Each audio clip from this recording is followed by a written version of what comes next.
பண்ணுங்க. ஓகேவா? ஒரு ரன்னிங் ப்ரோக்ராம் இருக்கு, ஒரு ப்ரோக்ராம் இருக்கு, ஒரு ஆப்பரேட்டிங் சிஸ்டம் இருக்கு. ஓகேவா? இந்த ப்ரோக்ராமுக்கும் ஆ, ஆப்பரேட்டிங் சிஸ்டமுக்கும் நடுவுல உள்ளது தான் சிஸ்டம் கால். நடுவுல உள்ளது என்ன சொல்லுவாங்க? இன்டர்ஃபேஸ்ன்னு சொல்லுவாங்க. ஓகேவா? இப்போ ஆ. ஏதாச்சும் ஒரு ப்ரோக்ராமுக்கு ஒரு ப்ரோக்ராம் வந்து எப்பவுமே என்ன இருக்குன்னா ஒரு யூசர் மோட்ல இருக்கும். ஓகேவா? யூசர் மோட்னா நம்ம யூஸ் பண்ணிட்டு இருப்போம், அந்த யூசர் மோட்ல இருக்கும். இப்போ நம்ம கம்ப்யூட்டர்ல போயிட்டு ஏதாச்சும் டேட்டா ஃபைல்ல போயிட்டு ஏதாச்சும் டேட்டா எடுக்கணும், ஏதாவது டேட்டா ரீட் பண்ணணும், அந்த மாதிரிலாம் என்ன பண்ணணும்னா நம்ம கண்ட்ரோலை வந்து யார் கொடுக்கணும்னா ஆப்பரேட்டிங் சிஸ்டம் கொடுக்கணும். கரெக்டா? ஆப்பரேட்டிங் சிஸ்டம்க்கு கண்ட்ரோலை கொடுக்கணும். அந்த கண்ட்ரோலை கொடுக்கறதுக்கு ஒரு இன்ஸ்ட்ரக்ஷன் எக்ஸிக்யூட் பண்ணுவோம். அந்த இன்ஸ்ட்ரக்ஷன் பேர் தான் சிஸ்டம் கால். ஓகேவா? அதாவது நம்ம யூசர் மோட்ல என்ன பண்றோம், யூஸ் பண்ணிட்டு இருக்கோம் அந்த ப்ரோக்ராமை. அது வந்து என்ன பண்ணும், நமக்கு டேட்டா ஃபைல்ல இருந்து ஒரு ஏதோ ஒரு டேட்டா தேவைப்படுது. அந்த ஃபைல்ல இருந்து டேட்டா யாரால தான் ப்ரோ எடுக்க ஒரே முடியும்? நிமிஷம், ஒரே நிமிஷம் ப்ரோ, ம். ஒரே நிமிஷம் ப்ரோ,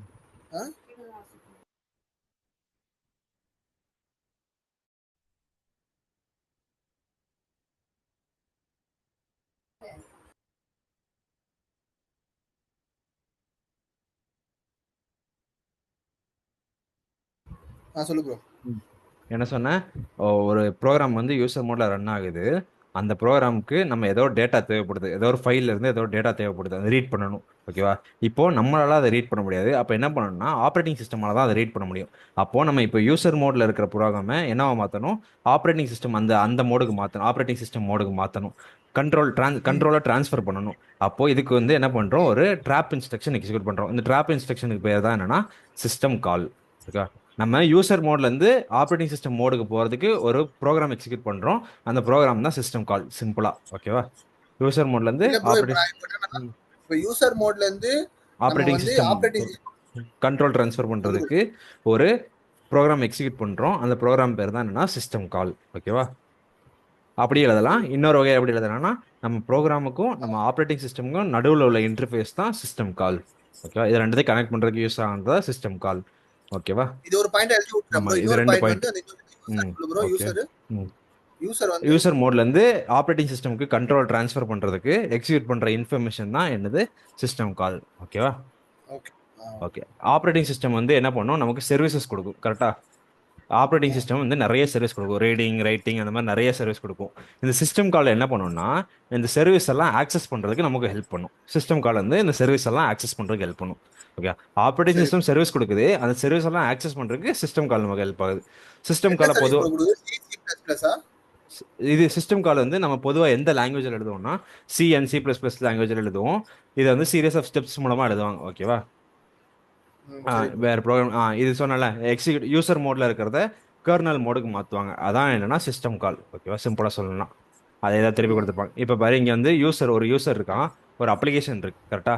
இப்போ இந்த ஆ, அப்ளிகேஷனுக்கு ஒரு ப்ரோக்ராம் இன்டர்ஃபேஸ் இருக்கும், அந்த அப்ளிகேஷனுக்குன்னு ஒரு இன்டர்ஃபேஸ் இருக்கும். அந்த இன்டர்ஃபேஸில் நம்ம என்ன பண்ணுவோம், சிஸ்டம் காலை கால் பண்ணுவோம். கரெக்டா? சிஸ்டம் காலை கால் பண்ணுவோம். அப்போ என்ன ஆகும், சிஸ்டம் கால் இன்டர்ஃபேஸ் இது வரைக்கும் யூசர் மோட்ல இருக்கும். கரெக்டா? இது வரைக்கும் யூசர் மோட்ல இருக்கும். இந்த சிஸ்டம் காலை கால் பண்ண உடனே சிஸ்டம் கால் இன்டர்ஃபேஸ் எங்கே போகும்னா ஓஎஸ் மோடுக்கு போயிடும்.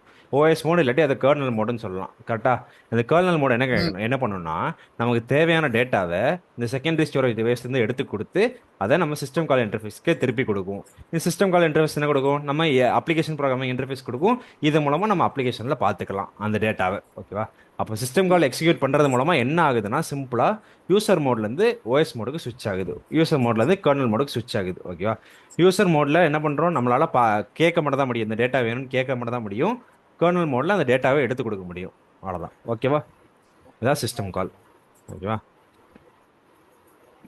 ம்ஹும். இது அதே தான், அந்த டயக்ராம் ஃபுல்லாக எக்ஸ்பிளைன் பண்ணியிருப்பாங்க. ஓகேவா? ஓ, ம். ஆ சிஸ்டம் கால் செட் இப்போ வந்து எல்லா சிஸ்டம் நம்ம சிஸ்டம் கால் கால் பண்ணுறோம்ல, அந்த சிஸ்டம் கால் கால் ஆ, பண்ணும்போது அது எப்போவுமே ஒரு இன்டிஜர் வேல்யூ ரிட்டர்ன் பண்ணும். ஓகே, எப்போவுமே ஒரு இன்டிஜர் வேல்யூ ரிட்டர்ன் பண்ணும். அந்த இன்டிஜர் வேல்யூ வந்து ஒன்று பாசிட்டிவாவோ இல்லை ஜீரோவாவோ இருந்துச்சுன்னா அந்த சிஸ்டம் கால் வந்து கரெக்டாக நடந்து முடிச்சிருச்சுன்னு அர்த்தம், சக்ஸஸ்ஃபுல் டெர்மினேஷன், நடந்து முடிச்சிருச்சுன்னு அர்த்தம். அதே இது அந்த ம். சிஸ்டம் கால் ரிட்டர்ன் பண்ணுற வேல்யூ வந்து நெகட்டிவாக இருந்துச்சுன்னா அங்கே நடுவில் ஏதோ ஒரு எரர் நடந்துச்சுன்னு அர்த்தம். ஓகேவா? சரி ப்ரோ. ம். அதே மாதிரி ஒரு ஏபிஐ ஃபங்க்ஷனால நிறைய சிஸ்டம் காலை மேக் பண்ண முடியும். அதாவது இதுதான், இந்த பாக்ஸ் தான் ஒரு ஏபிஐ ஃபங்க்ஷன் வச்சுக்கோங்க. இந்த ஏபிஐ ஃபங்க்ஷனால செவரல் சிஸ்டம் காலை இது பண்ண முடியும். அதே மாதிரி செவரல் ஏபிஐ இருக்குல்ல, நிறைய ஏபிஐ சேர்ந்து ஒரே சிஸ்டம் காலையும் ஆக்சஸ் பண்ண முடியும். நிறைய ஏபிஐ சேர்ந்து ஒரே சிஸ்டம் காலையும் ஆக்சஸ் பண்ண முடியும். ஒரு ஏபிஐ நிறைய சிஸ்டம் கால்ஸையும் இது பண்ண முடியும், ஓகேவா, மேக் பண்ண முடியும், ஓகேவா. இப்போ இந்த சிஸ்டம் கால்ஸ்லாம் எது எது சப்போர்ட் பண்ண முடியிருக்காங்க, Win32 இந்த ஏபிஐ சொல்கிறோம்ல, இது என்னென்ன விண்டோஸில் ம். என்னென்ன ஏபிஐ இருக்குன்னு போடுறாங்க. Windows 32ல இந்த Win32 ஏபிஐ இருக்கும், வர்ச்சுவல் மிஷினில் ஜாவா ஏபிஐ இருக்கும், இந்த மாதிரி இருக்கும், ஓகேவா. இந்த ட்ராப்னு சொன்னால் ட்ராப் இன்ஸ்ட்ரக்ஷன் சொன்னால அதுக்கு வந்து சிஸ்டம் கால் இன்டர்பேஸ் ஆல்ரெடி படிச்சிருப்போம். இது வந்து மெயினாக கேட்டிருக்காங்க. Three general methods to pass parameters to operating சிஸ்டமுக்கு எப்படிலாம் நம்ம பாஸ் பண்ணுவோம், பேராமீட்டர்ஸை எப்படிலாம் ஆப்ரேட்டிங் சிஸ்டமும் பாஸ் பண்ணும். ஒன்று டேரெக்டாக ரெஜிஸ்டர் மூலமாக பாஸ் பண்ணலாம், ஒன்று டேரெக்டாக ரெஜிஸ்டர் மூலமாக பாஸ் பண்ணலாம், இல்லை நம்ம அந்த பாஸ் பண்ண வேண்டிய பேராமீட்டரோட ஸ்டார்டிங் அட்ரஸை மட்டும் கொடுக்கலாம். ஒன்று டேரெக்டாக பேராமீட்டரை பாஸ் பண்ணிடலாம் ரெஜிஸ்டருக்கு, இல்லாட்டி ஸ்டார்டிங் அட்ரஸை மட்டும் கொடுக்கலாம். அப்படி இல்லாட்டி இந்த பேராமீட்டர் எல்லாத்தையும் ஒரு ஸ்டாக்ல வச்சு புஷ் பாப் பண்ணி நம்ம வந்து பாஸ் பண்ணலாம், ஓகேவா. இந்த 3 மெத்தட். இதுவே ஒரு தனி கொஸ்டினாக கேட்டிருந்தாங்க ஒரு வாட்டி, எப்படி எப்படி பாஸ் பண்ண முடியும்னு சொல்லி, ஓகேவா. இது ஒன்றும் இல்லை, சிம்பிள் தான். இப்போ இங்கே வந்து ஒரு ஒய்ங்கிற ஒரு பேராமீட்டர் இருக்கு, ஓகேவா. இந்த பேராமீட்டரை எப்படி பாஸ் பண்ணுறோம். இப்போ என்ன வந்து அந்த பேராமீட்டர் இருக்குல்ல, அந்த பேராமீட்டரோட அட்ரஸை மட்டும் என்ன பண்ணுறோம், அந்த அட்ரஸை மட்டும் இங்கே பாஸ் பண்ணுறோம், ஓகேவா. அந்த பேராமீட்டர் ஒய்ங்கிற பேராமீட்டரோட அட்ரஸை மட்டும் இங்கே பாஸ் பண்ணுறோம். பாஸ் பண்ணிட்டு என்ன பண்ணுவோம், சிஸ்டம் கால் பண்ணுவோமா, சிஸ்டம் கால் பண்ணோன்னே இந்த ஒய் வந்து எங்கே இருக்கும், நம்ம ஆப்ரேட்டிங் சிஸ்டம் வந்து அந்த ஒய்யை நம்ம டேபிள்ல இருந்து கண்டுபிடிச்சி திருப்பி நம்ம யூசருக்கே கொடுத்துரும், ஓகேவா. இது சிஸ்டம் காலோட கோடு. இது வந்து அந்த பாஸ் பாஸ் பண்ணுற இன்னொரு சொல்லு பேராமீட்டர். ப்ரோ. இப்போ ஒன்றுமே இல்லை, இன்னொரு ஒய்ன்னு ஒரு சொல்லு. பேராமீட்டரை பாஸ் பண்ண போகிறோம். பாஸ் பண்ணிட்டு அதோட டேட்டாவை எடுத்து திருப்பி இந்த ப்ரோக்ராமுக்கே கொடுக்க போகிறோம், ஓகேவா. அந்த ஒய்ங்கிற டேட்டாவோட அட்ரஸை இந்த பேராமீட்டரா என்ன பண்ணுவோம், சிஸ்டம் காலுக்கு ப்ராஸ் பண்ணுவோம். இந்த சிஸ்டம் கால் என்ன பண்ணும், அந்த டேபிளில் ஒய் எங்கே இருக்குன்னு சொல்லி கண்டுபிடிச்சு திருப்பி யூசருக்கே கொடுத்துரும், அவ்வளோதான். சிஸ்டம் காலோட வேலை மெயினானது டேட்டாவை எடுத்து திருப்பி சரி. யூசர் கொடுக்கணும். இது வந்து பேராமீட்டர் பாசிங். நம்ம அந்த ஒய்யோட லோட் அட்ரஸை மட்டும் பாஸ் பண்ணுறோம், ஓகேவா.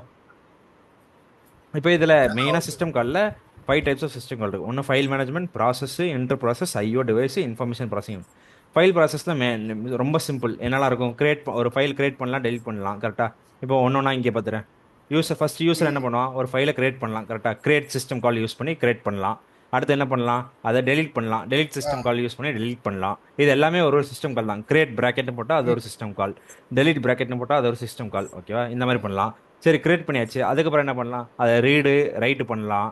அதுக்கப்புறம் ரைட் பண்ணதுக்கப்புறம் அந்த ஃபைலை க்ளோஸ் பண்ணலாம். எல்லாத்துக்குமே ஒரு சிஸ்டம் கால் யூஸ் பண்ணலாம். Read system call, write system call, close system call, இது எல்லாமே யூஸ் பண்ணலாம். இப்போ அதே மாதிரி அந்த ஃபைலுக்குன்னு ஒரு ஆட்ரிபியூட் செட் பண்ணலாம், அந்த ஃபைலுக்குன்னு ஒரு நேம் செட் பண்ணலாம், அதுக்கு ஒரு சிஸ்டம் கால் இருக்குது. என்ன டைப் ஆஃப் ஃபைல்ஸ் பார்க்கலாம், அதுக்கு ஒரு சிஸ்டம் கால் இருக்குது. அந்த மாதிரி எல்லாத்துக்கும் ஒரு சிஸ்டம் கால்ஸ் இருக்குது. இது ஃபைலை பற்றி, ஓகேவா. அடுத்து அதே மாதிரி ப்ராசஸ் பற்றி வந்தோன்னா, ஒரு ப்ராசஸ் என்னெல்லாம் பண்ண முடியும்னா, ஒரு ப்ராசஸ் கிரியேட் பண்ணலாம், டெர்மினேட் பண்ணலாம். அதே மாதிரி அந்த ப்ராசஸை லோடு பண்ணலாம், எக்ஸிக்யூட் பண்ணலாம், இல்லாட்டி அபார்ட் பண்ணலாம், ஓகேவா. ஒன்று கிரியேட்டு, டெர்மினேட்டு, லோடு, அபார்ட்டு. இந்த கெட் செட் வந்து எல்லாத்துக்குமே வரும். கெட் செட்டுன்னு இருக்குல்ல, கெட்டு செட்டு, இது எல்லாத்துக்குமே இருக்குது. இது என்னன்னா ஆட்ரிபியூட் செட் பண்ணுறது. நம்ம இங்கே name of the file, type of file கொடுத்தோம்ல, அதே மாதிரி இங்கே name of the process, type of the process எல்லாமே கொடுக்கலாம், ஓகேவா. இதில் வேறு என்னென்ன சிஸ்டம் கால்ஸ் தான் இருக்குன்னா, வெயிட் இருக்குது, வெயிட் ஈவெண்ட் இருக்குது, அலோகேட் இருக்குது, ஃப்ரீ மெமரி இருக்குது, ஓகே, இதெல்லாம் இருக்குது. இதில் வந்து டீபக்கர்னு ஒரு சிஸ்டம் கால் வரும். இது எதுக்கு யூஸ் பண்ணுவாங்கன்னா, நம்ம பக்ஸ் ஏதாச்சும் இருந்துச்சுன்னா அதை கண்டுபிடிக்கிறதுக்கு, கரெக்ட் பண்ணுறதுக்கு இந்த டீபக்கர் சிஸ்டம் கால் யூஸ் பண்ணும், ஓகேவா.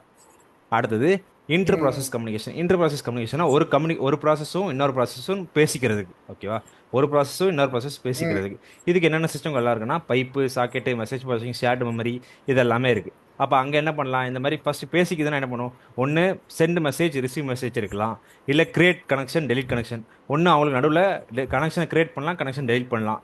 அதே மாதிரி ஒன்று மெசேஜ் அனுப்பலாம், இன்னொன்று மெசேஜ் வாங்கலாம், கரெக்டாக. இதெல்லாம் அதில் சிஸ்டம் கால். ஷேர்டு மெமரினா என்ன தெரியும்ல, இப்போ என்ன பண்ணுவோம், 2 ப்ராசஸ் இருக்குன்னா இவங்களுக்கு நடுவில் என்ன பண்ணுவோம், காமனாக ஒரு மெமரி கிரியேட் பண்ணி வச்சுப்பாங்க, ஓகேவா. காமனாக ஒரு மெமரி கிரியேட் பண்ணி வச்சுட்டு இவங்க பேசுறது எல்லாமே இந்த மெமரி மூலமாக கம்யூனிகேட் பண்ணிப்பாங்க. இவங்க மெமரி என்ன பண்ணுவாங்க, கம்யூனிகேட் பண்ணுறது ஃபுல்லாகவே இந்த மெமரி மூலமாக, காமன் மெமரி மூலமாக கம்யூனிகேட் பண்ணிப்பாங்க. இதுக்கு பேர் ஷேர்டு மெமரி, ஓகேவா. சாக்கெட்டுங்கிறது ஒரு பை டைரக்ஷனல் கம்யூனிகேஷன் டிவைஸ். இங்கேருந்து அங்கேயும் பேசலாம், அங்கேருந்து இங்கேயும் பேசலாம், ஓகேவா. மெசேஜ் பாசிங் சரி. எப்படின்னா, ஒரு சென்ட் மெசேஜ் அனுப்பிட்டு ஒரு ரிசீவ் மெசேஜ், அவன் ஆப்போசிட்லேருந்து ரிசீவ் மெசேஜ் அனுப்புவான். இந்த மாதிரி பண்ணுறது மெசேஜ் பாசிங். அடுத்து IO device management. System calls இதில் வந்து டிவைஸ், ஒரு டிவைஸை ரெக்வஸ்ட் பண்ணலாம், ஒரு டிவைஸை ரிலீஸ் பண்ணலாம். அதே மாதிரி அதுக்கும் கெட் செட்டு, ரீட் ரைட்டு எல்லாமே இருக்கும், ஓகேவா. இந்த மாதிரி ஒரு ப்ராசஸ்ன்னு எடுத்துக்கிட்டா அது கண்டிப்பாக நிறைய ரிசோர்ஸ் தேவைப்படும்ல. அந்த ரிசோர்ஸ் எல்லாம் வாங்குறதுக்கு தான் இந்த ஐஓ டிவைஸோட சிஸ்டம் கால்ஸ் எல்லாத்தையும் இது பண்ணும், ஓகேவா. அடுத்து சரி. Information processing and maintenance. இதில் இன்ஃபர்மேஷனை பற்றி, அந்த ஒரு ப்ராசஸ் இருக்குல்ல, அந்த ப்ராசஸை பற்றின இன்ஃபர்மேஷன், அந்த ப்ராசஸ் வந்து என்ன டைமில் இதாச்சு, என்ன டேட்டில் இதாச்சு, அதுக்கு என்ன பண்ணலாம், set time set date use பண்ணலாம். அதே மாதிரி அதை வாங்கினா என்ன பண்ணலாம், get time get date use பண்ணலாம். அதே மாதிரி அந்த ப்ராசஸ்க்குன்னு ஒரு சிஸ்டம் டேட்டா இருக்கும். அந்த சிஸ்டம் டேட்டாக்கு get system data, set system டேட்டான்னு வரும். அதே மாதிரி ப்ராசஸ் ஃபைல் எந்த ஃபைலில் இருக்கணும், எந்த டிவைஸில் இருக்கணும், இது எல்லாமே எப்படின்னா அந்த ப்ராசஸை பற்றின இன்ஃபர்மேஷன். அந்த ப்ராசஸை பற்றின இன்ஃபர்மேஷன் எல்லாமே அது ஒரு சிஸ்டம் காலாக இருக்கும். இதெல்லாம் அந்த சிஸ்டம் கால், அவ்வளோதான். இந்த அவ்வளவுதானே ப்ரோ? அஞ்சு அஞ்சு டாபிக் மெயினாக, 5 டாப்பிக்கை ஞாபகம் வச்சுக்கிட்டு இது கீழே நீ என்ன எழுதினாலும் ஓகே, இந்த டாபிக் மட்டும் தான் பார்ப்பாங்க. ஓகேவா? சரி ப்ரோ. அவ்வளோதான் சிஸ்டம் கால்ஸ், அவ்வளோதான். ஆஃப் பண்ணு ப்ரோ, ரெக்கார்ட் ஆஃப் பண்ணு ப்ரோ.